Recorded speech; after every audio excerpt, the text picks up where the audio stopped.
વાછણા દાદાનું જે રણ છે ત્યાં ઊભા છે અને આ બંને દીકરાઓ મને એવું લાગ્યું કે રણમાં પાણી લઈને ઊભા છે તો પૈસા લેતા હશે, પરંતુ એમને પૂછ્યું તો એ કહે છે કે અમે તો સેવા કરીએ છીએ. શું નામ દીકરા આપનું? ગોપાલભાઈ. તમારું?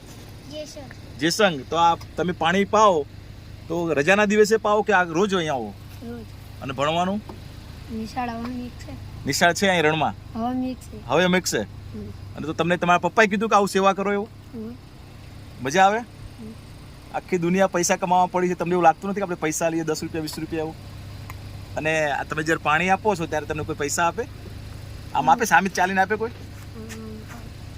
મિત્રો, બધે જ કમાઈ લેવું છે, લૂંટી લેવું છે. એવા સમયમાં આ રણ વિસ્તાર કે જ્યાં 20-20 કિલોમીટર સુધી ક્યાંય પાણી નથી, એવા સમયમાં આ દીકરાઓ નાના બધાઓને પાણી પાય છે. માનવતા હજુ જીવે છે ક્યાંક. આ બંને